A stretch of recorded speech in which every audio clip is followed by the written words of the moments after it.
श्रीमद् भगवद गीता के तृतीय अध्याय के 37वें श्लोक की चर्चा हम लोग कर रहे थे। भगवान ने कर्मयोग नामक इस तृतीय अध्याय में न कर्मणाम अनारंभात नैष्कर्म्यम पुरुषोष्णुते इस चतुर्थ श्लोक से लेकर के परधर्मो भयावह इस 35वें श्लोक तक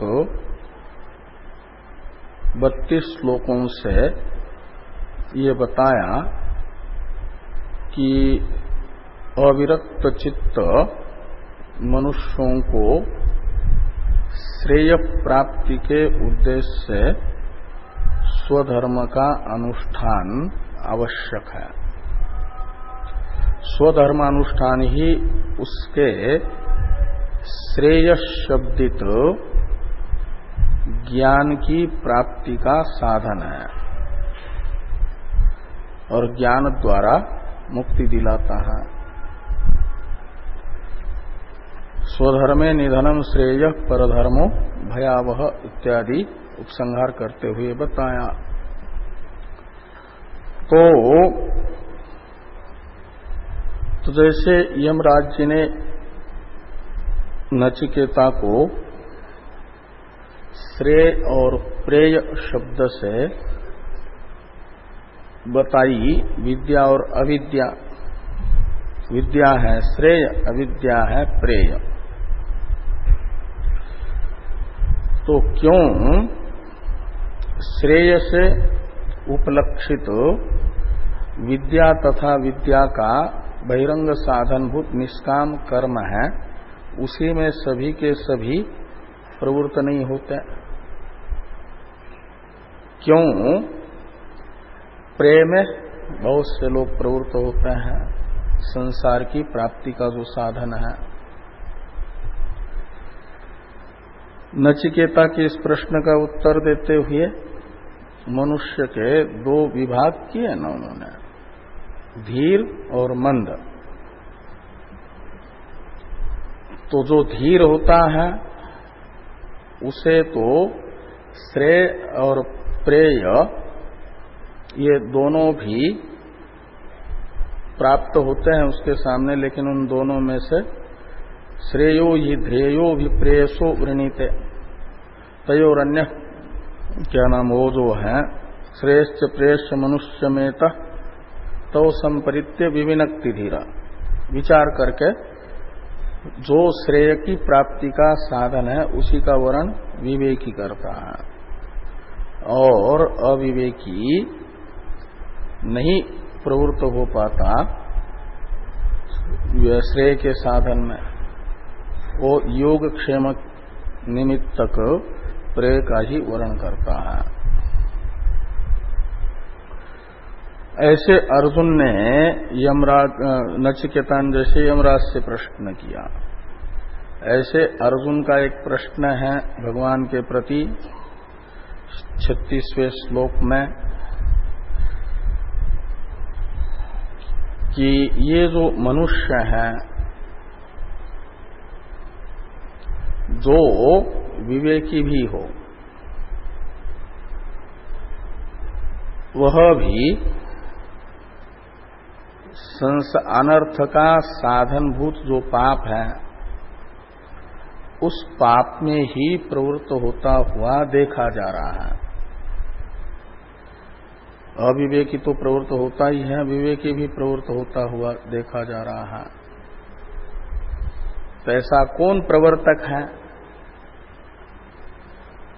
न चाहते हुए भी अनर्थ के साधनभूत पाप में प्रवृत्त करता है।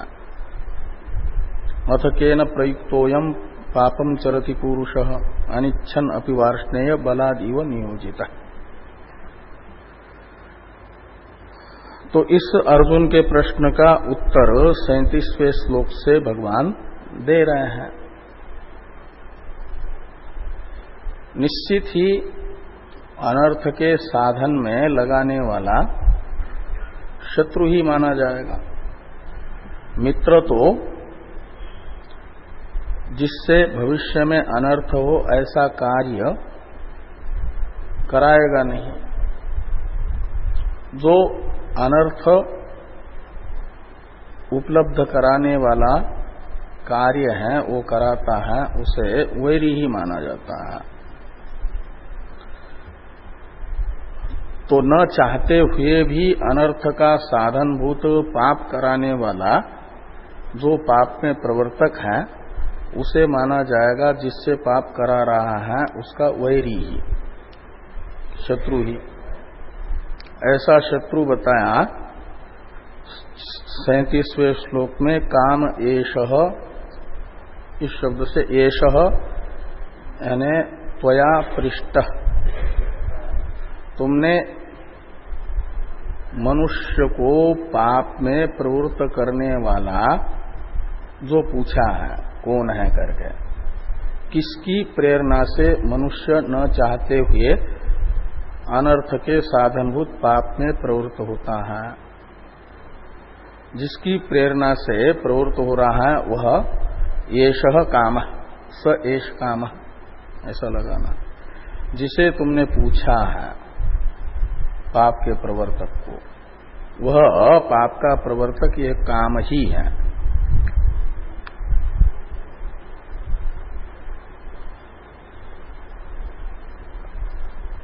तो पहले तो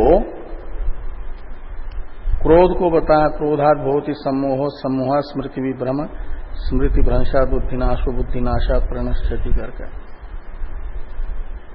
और अभी यहां काम कर रहे, कहते ये काम का ही विकृत स्वरूप क्रोध है। काम ही बदलता है, विपरिणामात्मक विकार से युक्त होता है तो क्रोध कहलाता है। जब पूर्ण होने वाला है ऐसा लगता है इच्छा काम, अपूर्ण होते होते किसी के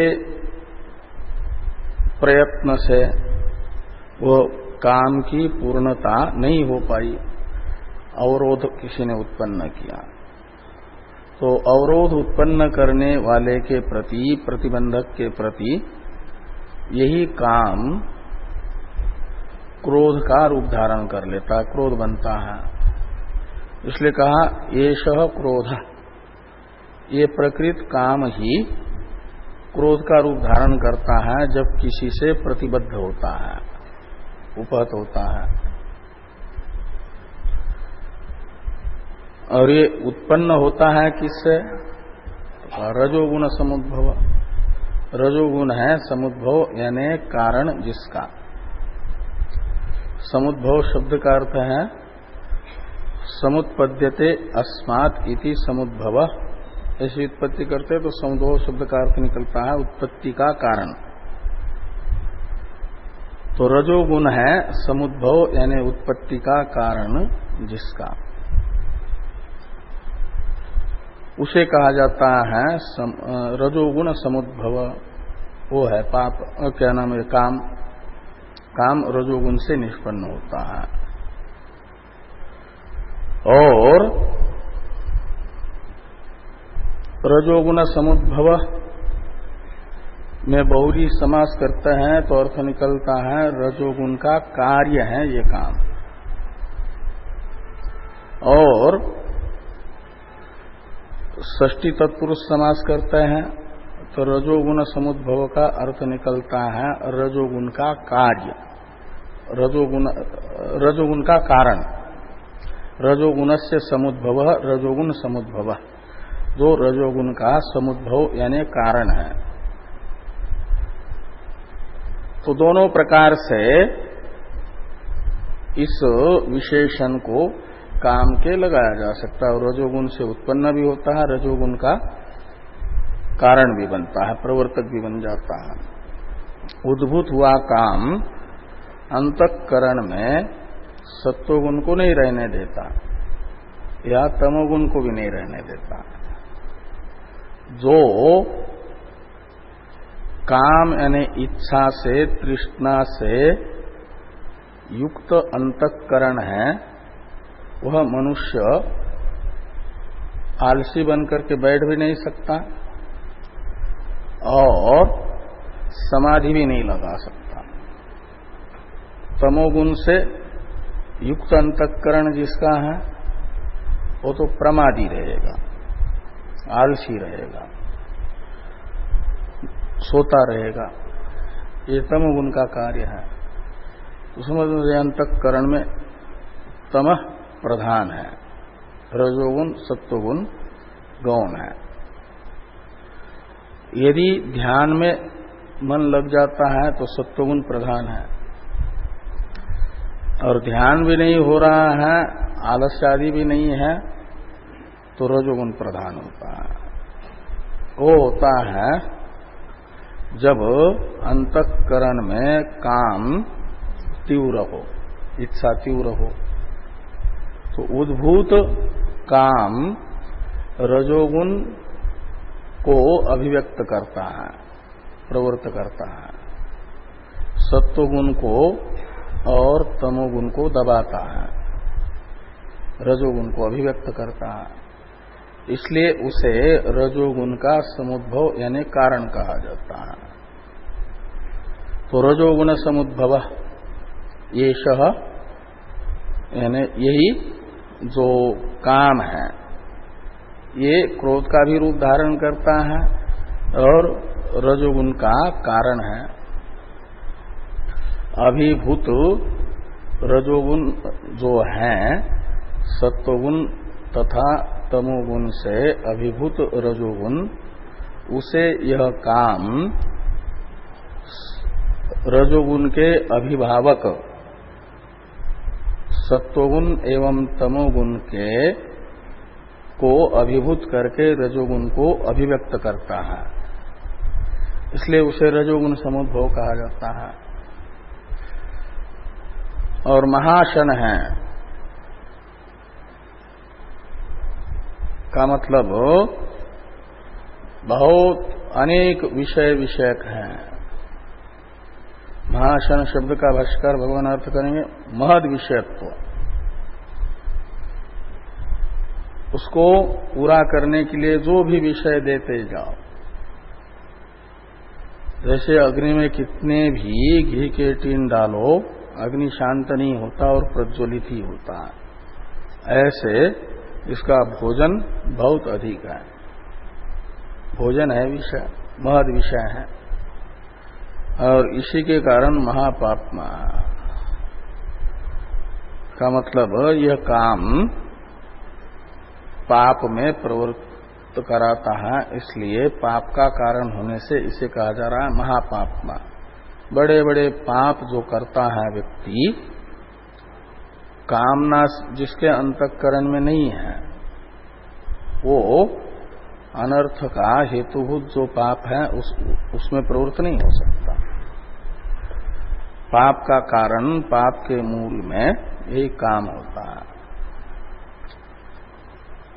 इसलिए भाष्यकार भगवान कहेंगे कामे न ही प्रयुक्त पापम चरति, पाप करता है।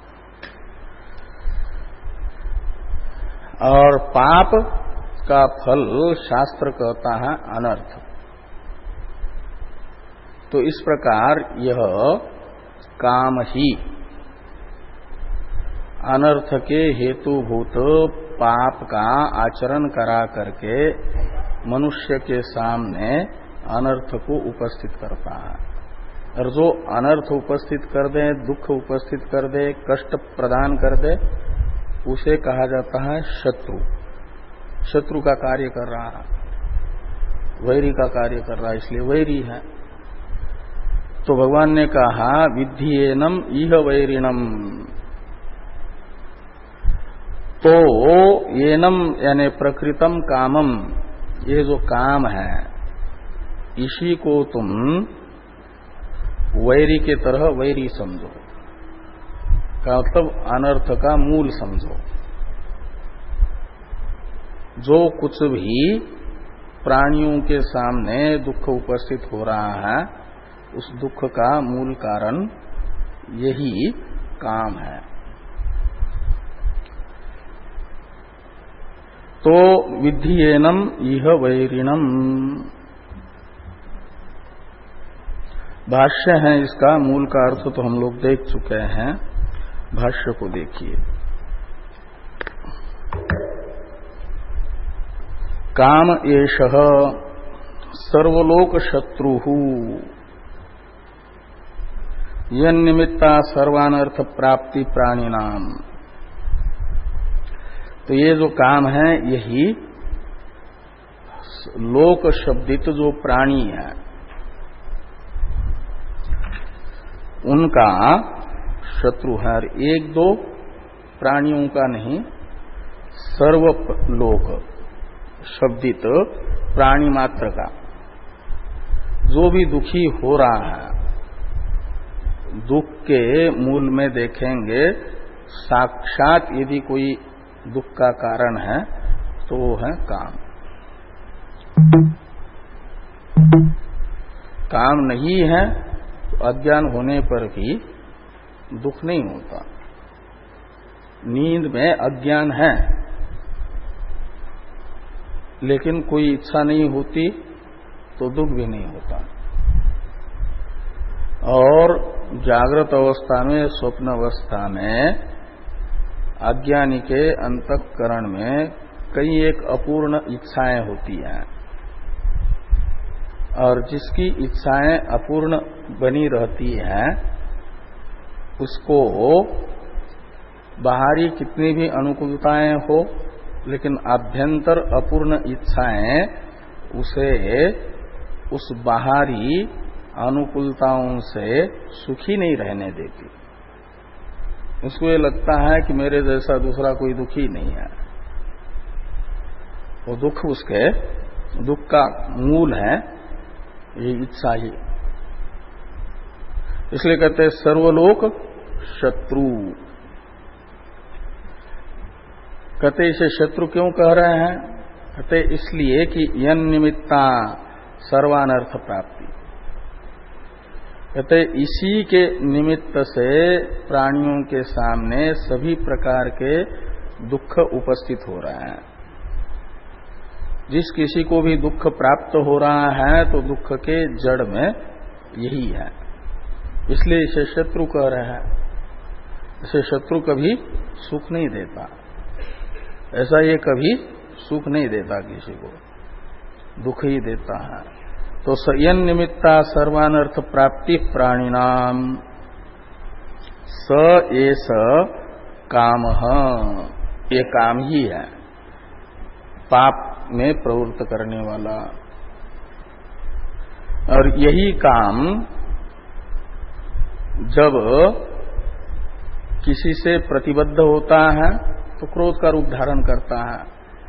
इसे कह रहे हैं कि एष काम प्रतिहत केनचित, यानी किसी से प्रतिहत हुआ, प्रतिबद्ध हुआ, अवरुद्ध हुआ तो क्रोधत्वेन परिणमते, तो काम का ही परिणाम है क्रोध।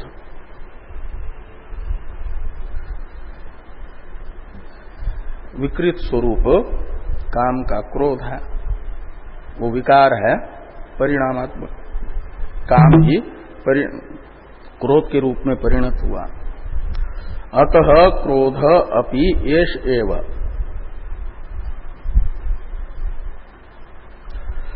और रजोगुण समुद्भव ये जो काम का विशेषण है, इसकी दो प्रकार से व्याख्या भाष्यकार भगवान करते हैं। रजोगुणात् समुद्भवो यस्य स कामो रजोगुण समुद्भवो। रजोगुणात् समुद्भव में भाव अर्थ में वो प्रत्यय मान करके पहली जो व्याख्या है उसमें समुद्भव शब्द का अर्थ निकलेगा उत्पत्ति। रजोगुणात् में पंचमी है कारण अर्थ में, निमित्त अर्थ में। तो रजोगुणात् कारणात् समुद्भव यानी उत्पत्ति यस्य, असो रजोगुण समुद्भव। और जब समुद्भव शब्द कारण अर्थ में मानेंगे तो रजोगुण समुद्भव ऐसा पंचमी न करके वो करना पड़ेगा प्रथमा। ये व्यधिकरण बहुरी समास है। समुद्भव शब्द का अर्थ है उत्पत्ति। और दूसरे प्रकार से व्याख्या है षष्ठी तत्पुरुष समास करके रजोगुणस्य समुद्भव रजोगुण समुद्भव। इसमें दूसरी प्रकार की व्याख्या में समुद्भव शब्द का अर्थ कारण है। तो रजोगुणस्य वा समुद्भव, काम में रजोगुण का कारणत्व ही स्पष्ट करते हुए भाष्कर भगवान ये कह रहे हैं कि रजोगुण का कारण कैसे बनता है काम, कि कामो ही उद्भूतो रजः प्रवर्तयन पुरुषम प्रवर्तयति। कहते हैं अंतःकरण में उद्भूत हुआ जो काम है यानी तृष्णा है, वह फिर तृष्णावान मनुष्य को आलसी नहीं रहने देती, बैठने नहीं देती, प्रमादी नहीं होने देती। इसलिए प्रमाद आलस नामक दोष को भगाने के लिए शास्त्र कहता है रजोगुण का जो कार्य है शास्त्रीय प्रवृत्ति वो करते रहो। रजोगुण से तमोगुण जीता जा सकता है। और फिर जो तमोगुण से अनभिभूत रजोगुण है उसे सत्वगुण से काबू में किया जा सकता है। सीधे तमोगुण को सत्वगुण से ये नहीं किया जा सकता। तामस व्यक्ति ध्यान भजन करने के लिए बैठेगा तो उसे नींद आएगी, और जो तमोगुण नहीं है और रजोगुण है, और ऐसा जो विक्षिप्त व्यक्ति है उसे विक्षिप्त भूमिका कही गई है।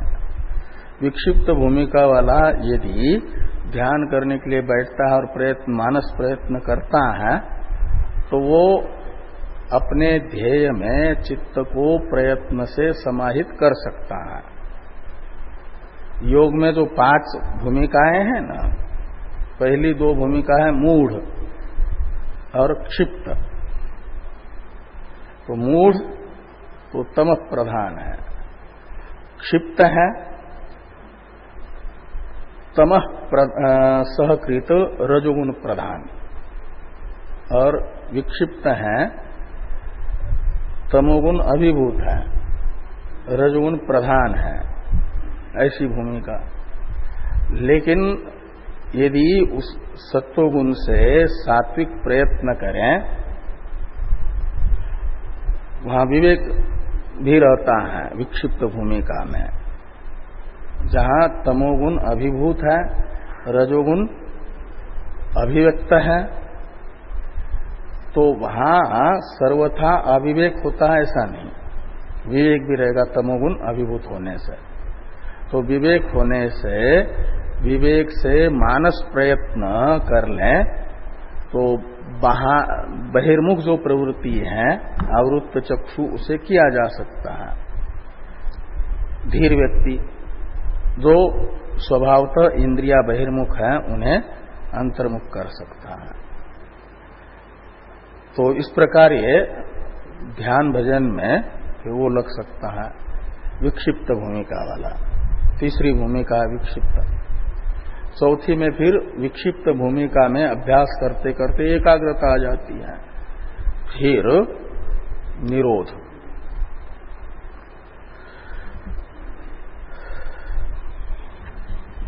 तो कहते हैं कामो ही उद्भूत, तो उद्भूत जो काम है वह रजः प्रवर्तयन, रजोगुण का प्रवर्तक बनता है। रजोगुण को अभिभूत करके रखने वाले जो तमोगुण है उस तमोगुण को आवृत हटा देता है। तो आवरण को हटा दिया तो माना जाता है रजोगुण उद्भूत हो गया, रजोगुण को प्रवृत्त कर दिया। तो कामो ही उद्भूत सन रजः प्रवर्तयति, रजोगुण का प्रवर्तक बनता है। और फिर पुरुषम प्रवर्तयति, अंतःकरण में जिसके रजोगुण अभिव्यक्त हो गया तो फिर वो शांत नहीं बैठेगा, वो प्रवृत्ति करेगा। तो वैरी कैसा है, तो उसमें वैरित्व को स्पष्ट करते हुए कह रहे हैं कि तृष्णया ही अहम कारित इति दुखितानां रजः कार्ये सेवादो प्रवृत्तानां प्रलाप श्रूयते।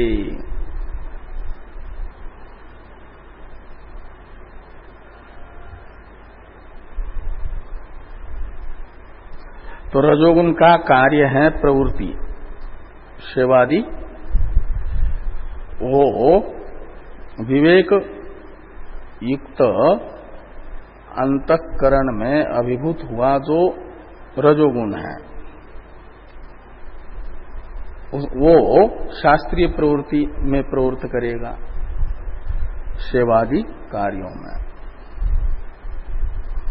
लेकिन उसके पीछे भी जो अभिव्यक्त हुआ रजोगुण है उसका अभिव्यंजक काम रहता है। उस काम को तृष्णा शब्द से कह रहे हैं कि तृष्णया ही अहम कारित, कारित यानी प्रयुक्त। ये जो रजोगुण का कार्य है सेवादि प्रवृत्ति, इस सेवादि प्रवृत्ति में प्रवृत्त कराया गया कौन? मैं। स्वयं प्रवृत्त हो गए या किसी ने कराया? कहते हैं स्वयं तो नहीं प्रवृत्त हुआ, तृष्णया कारितः, तृष्णा ने मुझे प्रवृत्त किया। तो कारितः यानी प्रवर्तितः, तो तृष्णया ही अहम प्रवर्तित, कारित का नियंत है, नियंत है। तो तृष्णा से प्रवृत्त हुआ मैं, रजोगुण का जो कार्य है सेवादि उसमें प्रवृत्त हुआ। ऐसा प्रलाप तृष्णा युक्त अंतःकरण जिनका है उनका देखा जाता है, प्रलाप स्फुर्यते। कोई सुना रहा था, ये चिन्मय मिशन के संस्थापक चिन्मयानंद जी है ना, वो विद्यार्थी थे तपोवन स्वामी जी के। तपोवन स्वामी जी रहते थे उत्तरकाशी में, और वो कहते थे कि थोड़ा बुद्धि तो प्रखर थी उनकी, चिन्मयानंद जी की,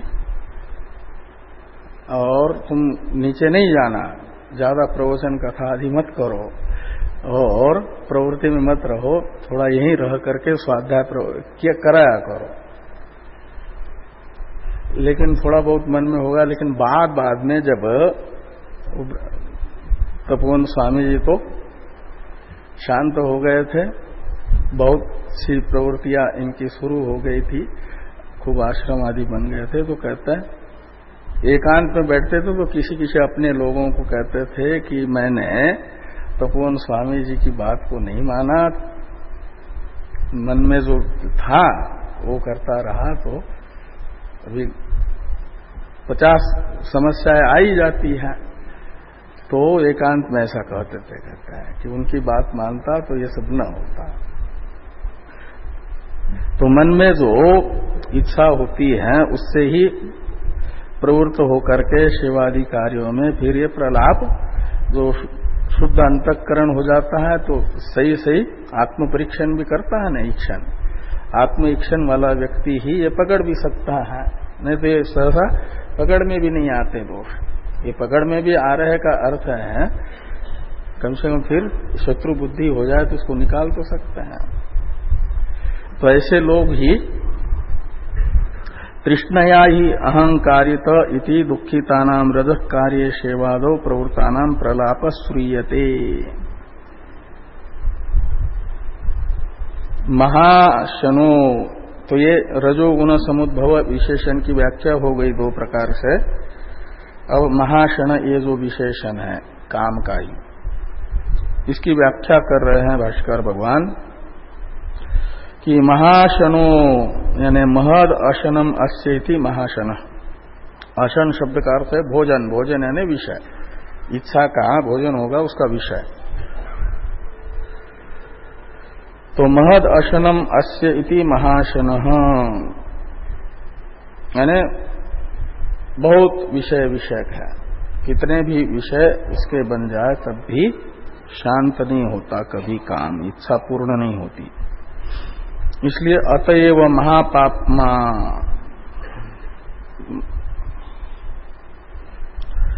और जब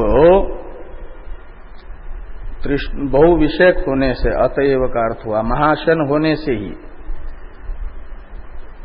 तो किसी का भोजन बहुत हो, बहुत खाने को चाहिए, इतना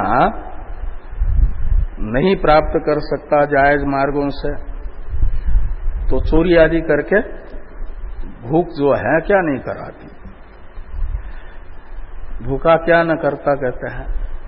तो वो ऐसे काम जो है महाशन है ना, उसका पेट कभी नहीं भरता इच्छा का, और पेट नहीं भरता तो फिर महान महान पाप भी कराता है।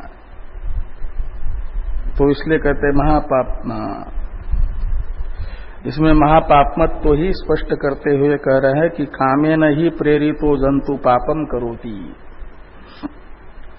अतो विद्धि एनम कामम इह संसारे वैरिणम। इस संसार में यदि प्राणियों का कोई महान शत्रु है तो वो सबसे बड़ा शत्रु संसार में प्राणियों का यही काम है, इच्छा है। और जो निष्काम है उसका कोई बाहर का शत्रु भी कुछ नहीं बिगाड़ता। संसार में कोई इच्छा ही नहीं है तो बाहरी शत्रु बिगाड़ बिगाड़ करके क्या बिगाड़ेगा। जो जो हम चाहते हैं वो नहीं होने देगा। तो हम कुछ चाहते ही नहीं, ऐसा हो या वैसा हो, तो बाहरी शत्रु क्या बिगाड़ेगा हमारा। तो सबसे महान शत्रु है अंतर शत्रु तृष्णा, और ये तृष्णा है तो फिर सारे शत्रु उपस्थित हो जाता है। जो जो भी तृष्णा की पूर्ति में बाधक बन जाएगा शत्रु की तरह ही प्रतीत होगा।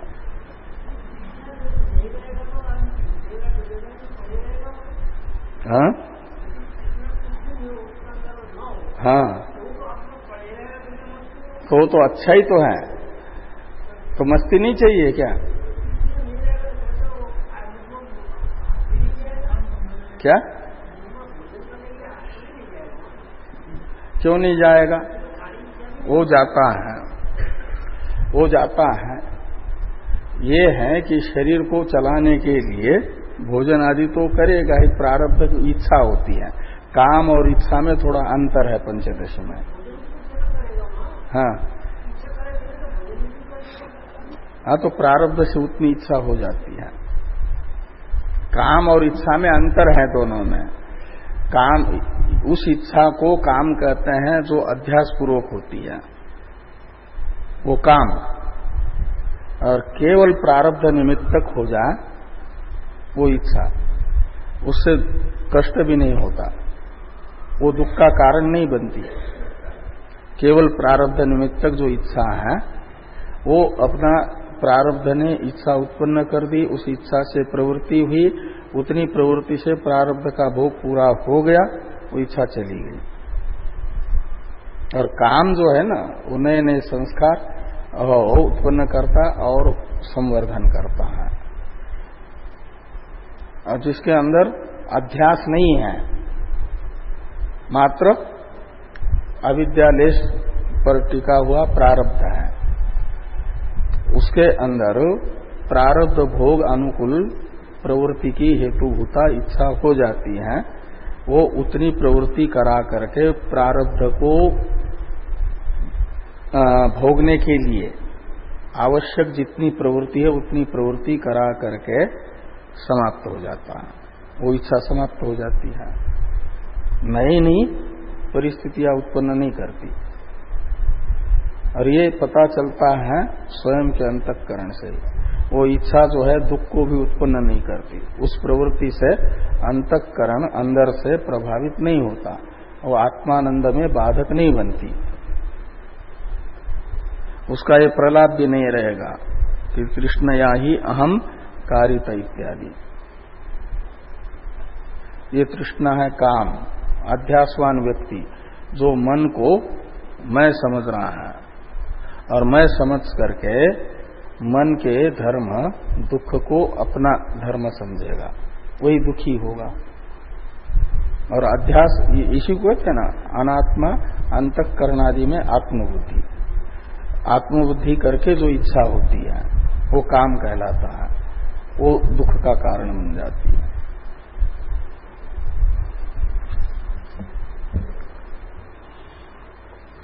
अतो विद्धि कामम इह संसारे वैरिणम, विद्धि इह वैरिणम, ये जो कहा था काम को वैरी कहा गया, शत्रु कहा गया, तो काम में शत्रुत्व को ही स्पष्ट करते हैं अनेक दृष्टांतों से, आगे वाले ग्रंथों से भगवान। तो इसलिए 38वें श्लोक का अवतरण है भाष्य में कि कथम वैरी इति दृष्टान्तैः प्रत्याययति। तो काम कथम वैरी, ये जो काम है, तृष्णा है, अध्यास पूर्वक इच्छा है, वह प्राणी मात्र का वैरी कैसे है, शत्रु कैसे है। ये जो जिज्ञासा है अर्जुन की, इसको भगवान शांत कर रहे हैं अनेक दृष्टांतों से काम में वैरित्व को ज्ञापित करते हुए। प्रत्याययति यानी ज्ञापयति, कामस्य वैरित्वम ज्ञापयति दृष्टांतै, ऐसा लगाना। काम में वैरित्व को, शत्रुत्व को दृष्टांतों से स्पष्ट कर रहे हैं।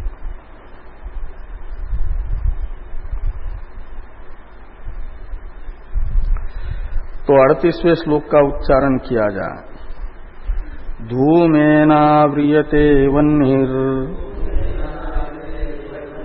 यथादर्शो मलेन च यथोल्बेनावृतो गर्भस् तथा तेनेदमावृतम्।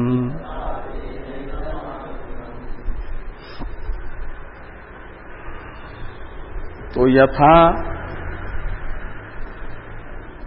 धूमेन वह्नि आव्रियते,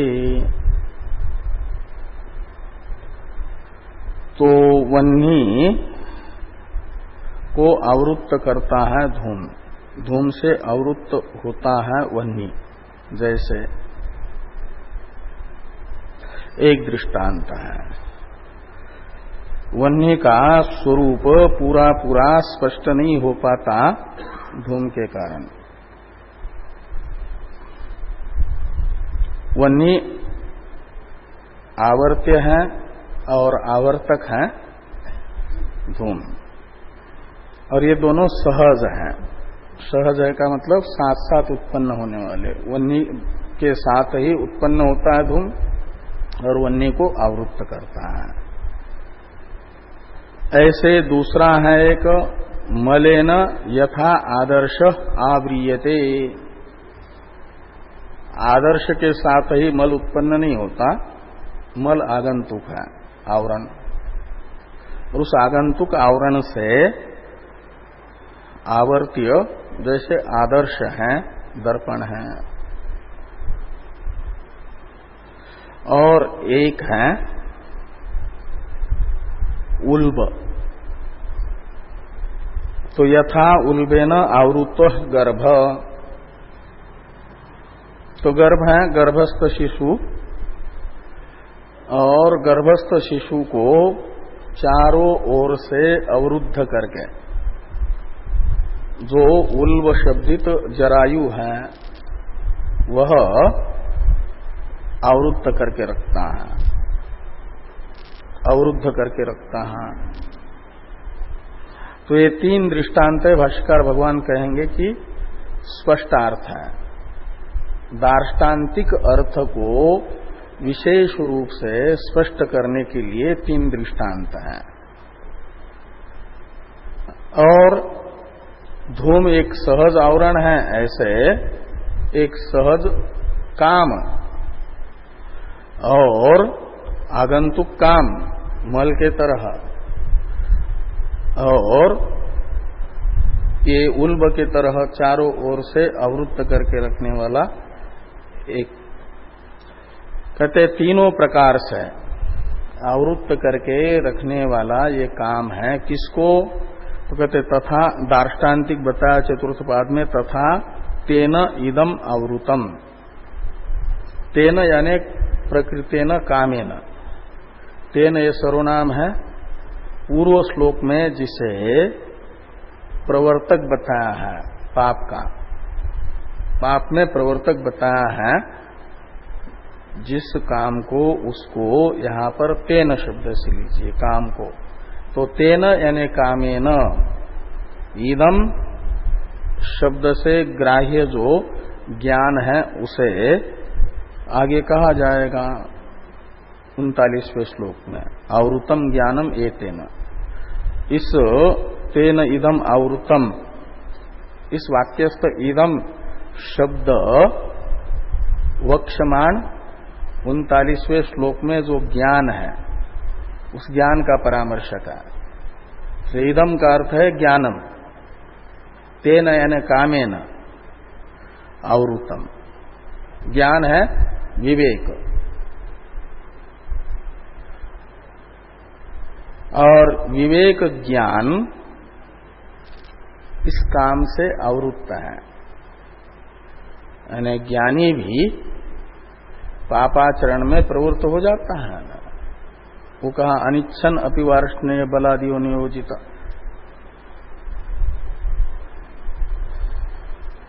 वो तो जब ज्ञानी के अंतःकरण में भी, विवेकी के अंतःकरण में भी काम हो जाए तो वो काम यानी इच्छा तृष्णा ज्ञानी को भी, ज्ञानी के उस विवेक ज्ञान को आवृत्त करके,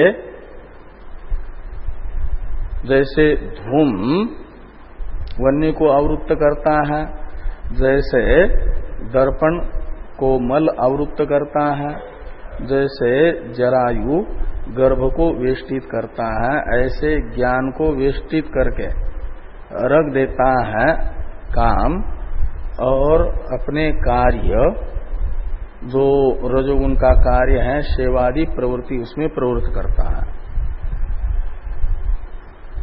प्रवर्तक बन जाता है, पापाचार में लगाता है। फिर देखा जाता है कि ये जो काम है विवेक को, किसके विवेक को कितना आवृत्त करता है।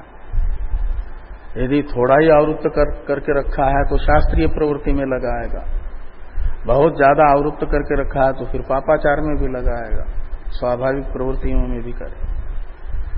फिर उसमें काम के सहयोगी देखे जाते हैं, कौन है, पूर्व संस्कार कैसे हैं।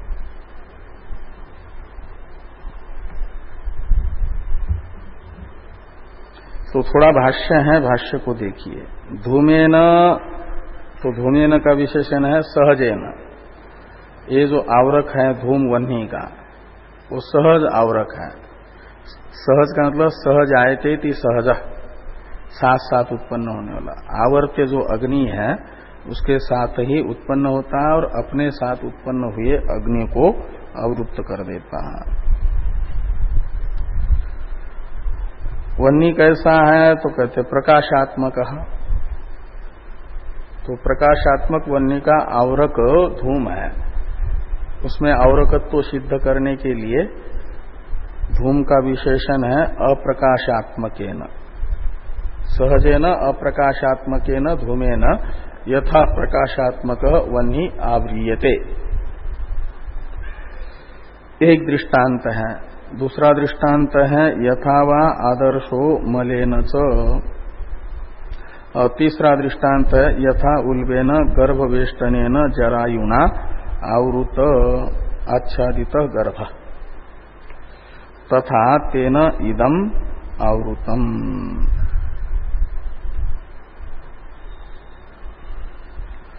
तो ये जो है इदम आवृतम, इसमें जो इदम शब्द है इससे ग्राह्य अर्थ को ही बताया जा रहा है 39वें श्लोक में। ज्ञान, काम से आवृत्त होने वाला ज्ञान है विवेक ज्ञान। किम पुनः तत् इदम शब्दवाच्यं यत् कामेन आवृत्तम इति उच्यते। तेन इदम आवृत्तम में इदम शब्द से ग्राह्य कौन है जो काम से आवृत्त होता है करके कहा गया। तो कहते हैं उसी बताया जाता है इदम शब्द से ग्राह्य अर्थ को। 39वें श्लोक का उच्चारण किया जाए। आवृतम ज्ञानमेतेन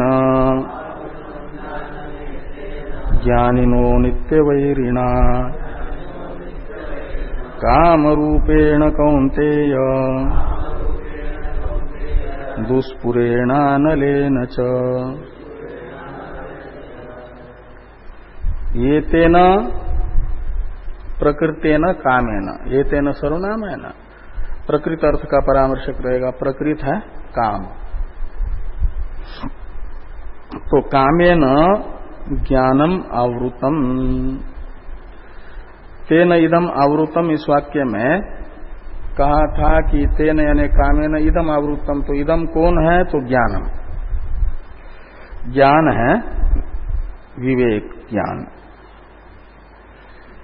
होने की अहम ब्रह्मास्मित्याकारक साक्षात्कार, और वो अहम ब्रह्मास्मित्याकारक साक्षात्कार ज्ञान से काम से आवृत्त होता है, ऐसा नहीं समझना। उस समय तो फिर काम ही नहीं रहता है। साक्षात्कार प्रजाहति यदा कामान सर्वान पार्थ मनोगतान आत्मन्यवात्मना तुष्ट स्थित प्रज्ञ स्तदोच्यते। अहम ब्रह्मास्मि साक्षात्कारवान तो स्थित प्रज्ञ है ना, उसके अंतःकरण में काम नहीं होता, उसका तो प्रहाण होता है। काम का जो कारण है अध्यास, उस अध्यास की समूल निवृत्ति होती है अहम ब्रह्मास्मि साक्षात्कार से। इसलिए यहां आवृतम ज्ञानमेतेन में ज्ञान शब्द से अहम ब्रह्मास्मित्याकारक जो साक्षात्कार है अध्यास का निवर्तक, वो नहीं लेना। वो विवेक ज्ञान, कर्तव्य विषयक जो ज्ञान है वो ज्ञान वो आवृत्त होता है, विवेक ज्ञान नहीं रहता। जो बहुत प्रबुद्ध होता है काम, तो विवेक ज्ञान को साधक में जो श्रेय किसमें है और अनर्थ किसमें है, इसका निर्धारण करने का जो एक विवेक होता है, उस विवेक ज्ञान को यहां पर ज्ञान शब्द से लेना। साधक अवस्था में कर्तव्य विषयक बोध, ये साधक का ज्ञान ज्ञान शब्द से लेना। जो अहम ब्रह्मास्मि ऐसा साक्षात्कार है, उससे पहले ही काम, साक्षात्कार से पहले ये काम निकल जाता है। ये तो चल रहा है जो श्रेय मार्ग तृतीय अध्याय में बताया जा रहा है, निष्काम कर्म योग। और निष्काम कर्म योग में भी प्रवृत्ति में बाधक जो है काम, निष्काम कर्म योग में श्रेय प्राप्ति का साधनभूत जो निष्काम कर्म योग है, उसमें सबके सब क्यों नहीं लगते हैं? क्यों पाप ही करते हैं का मतलब अनर्थ का हेतुभूत निषिद्ध कर्म और सकाम कर्म ही क्यों करते हैं? वो संसार की प्राप्ति का हेतु है। क्यों संसार अंतःपाती फल की कामना से प्रेरित होकर के ही शास्त्रीय या अशास्त्रीय प्रवृत्ति करता है? वो संसार अंतःपाती फल की कामना से प्रेरित होकर के की गई शास्त्रीय प्रवृत्ति भी यहां पर पाप है, वो संसार का हेतु होने से, जन्मादि दुख का कारण बनने से। ये है कि उत्कृष्ट जन्म दिलाती है, लेकिन देती तो जन्म ही है, वो भी शास्त्रीय प्रवृत्ति, सकाम शास्त्रीय प्रवृत्ति। इसलिए यहां पर वो लेना कि निष्काम कर्म योग में, जिसको यहां श्रेय प्राप्ति का साधन बताया जा रहा है, तृतीय अध्याय का प्रतिपाद्य जो निष्काम कर्म योग, और उस निष्काम कर्मानुष्ठान में प्रवृत्त न होने देने वाला जो है, उसे यहां पर काम के रूप में बताया जा रहा है। तृतीय अध्याय का प्रतिपाद्य जो साधन, ज्ञान निष्ठा की साधन भूता कर्म निष्ठा, और उस कर्म निष्ठा में क्यों लोग सब प्रवृत्त नहीं हो रहा है? ज्ञान की साधन भूता कर्म निष्ठा है निष्काम कर्मानुष्ठान, वो क्यों नहीं कर रहे हैं? जिसको श्रेय की प्राप्ति का साधन कहा जा रहा है, न कर्मणा मनारंभात न इस कर्म पुरुषो स्नुते से, स्वधर्मे निधनम श्रेय परधर्मो भयावह इत्यादि में कहा गया जो स्वधर्मानुष्ठान है, वो स्वधर्मानुष्ठान ही सबके सब क्यों नहीं करते? किससे प्रेरित होकर के स्वधर्म का परित्याग कर रहे हैं? भयावह परधर्म का अनुष्ठान कर रहे हैं। वो परधर्म भी पाप है, भयावह होने से, दुख का हेतु होने से। ऐसा किसकी प्रेरणा से कर रहा है? वो है काम। इसलिए यहां पर विवेक भी समझना कि तीन कर्तव्य हैं, एक स्वधर्मानुष्ठान और दूसरा सकाम कर्म, तीसरा पापाचार। पापाचार तो निष्काम कर्मानुष्ठान ये श्रेय प्राप्ति का साधन है, उसमें क्यों नहीं लगते? और अनर्थ का साधन भूत सकाम कर्मानुष्ठान और निषिद्ध कर्मानुष्ठान, यही क्यों करते हैं? किसकी प्रेरणा से कर रहे हैं? न चाहते हुए भी। अथ केन प्रयुक्तोयम इत्यादि से उसको लिया गया है। इसलिए आवृतम ज्ञान मेतेन ज्ञानेन ज्ञानिना नित्य वैरिणा में ज्ञान शब्द से सकाम कर्म तथा पाप कर्म से व्यावर्तक और निष्काम कर्म में प्रवर्तक जो विवेक ज्ञान, वो सकाम कर्म और पाप कर्म से निवर्तक बनने वाला और निष्काम कर्म में प्रवृत्त करने वाला विवेक ज्ञान जो है, उस विवेक ज्ञान को ये काम आवृत्त कर देता है। अभी अज्ञानी है तो अज्ञानी के अंदर कामना जरूर रहेगी, कामना का प्रहाण तो होगा ज्ञानी के। प्रहाण कहते हैं समूल नाश को। अभी तो निष्काम कर्मयोग का अधिकारी है का मतलब अध्यास तो ही है। अध्यास तो ज्ञान के अंतरंग साधनों का अनुष्ठान करने वाले में भी रहता है। श्रवण मनन निधि ध्यासन करने वाला भी अध्यासवान पुरुष है। तो सभी के सभी शास्त्र, चाहे वो मोक्ष शास्त्र हो या कर्मकांड हो, विधि निषेधात्मक शास्त्र हो, शास्त्र मात्र का अधिकारी अध्यासवान पुरुष ही है, अध्यास भाष्य के अनुसार। और यह प्रकृति में जो ज्ञान निष्ठा की साधन भूता कर्म निष्ठा है, उस कर्म निष्ठा के अधिकारी में जो विवेक होता है, उस विवेक ज्ञान को यहां ज्ञान शब्द से लेना। वो विवेक यदि अनावृत रहेगा तो निष्काम कर्म में ही प्रवृत्ति होगी, सकाम कर्म और निषिद्ध कर्म में प्रवृत्ति नहीं होगी। ऐसा जो ज्ञान वो है यहां ज्ञान शब्द का अर्थ। और वह ज्ञान ये तेन यानी प्रकृतेन कामेन आवृतम, और इसलिए ये कैसा है तो कहते हैं ज्ञानिनो नित्य वैरिणा।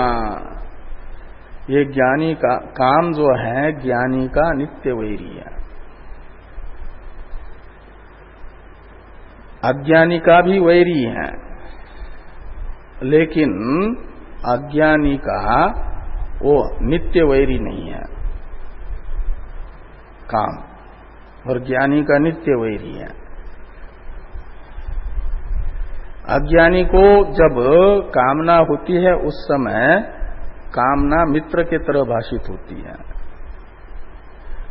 और फिर उससे प्रेरित होकर के अज्ञानी वो पापाचार आदि कर लेता है, और तात्कालिक सुख रूप जो उसका फल है वो भोग भी लेता है। लेकिन पाप का फल भोगने का समय जब आता है अनर्थ, और विचार करता है कि अनर्थ क्यों प्राप्त हुआ, तो पाप से, तो उस समय उसे पाप में प्रवृत्त करने वाला जो काम है वह वैरी प्रतीत होता है।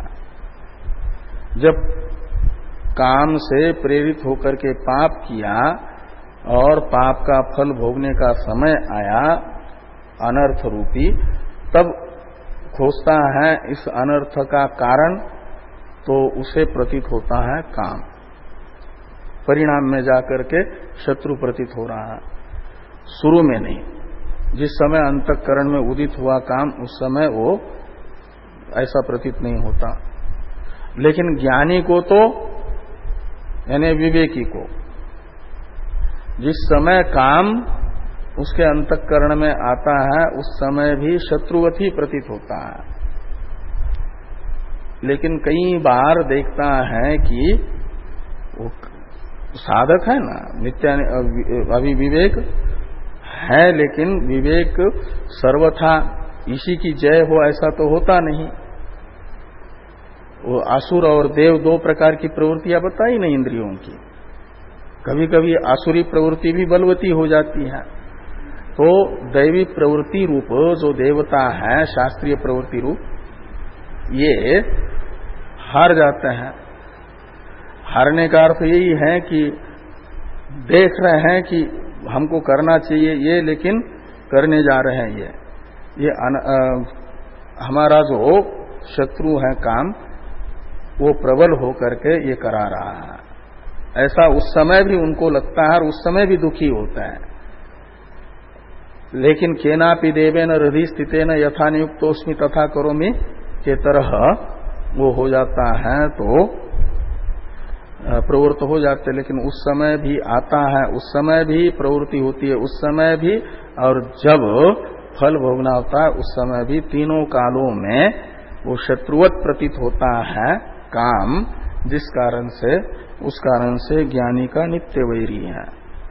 उत्तरार्ध की चर्चा हम लोग कल करते हैं।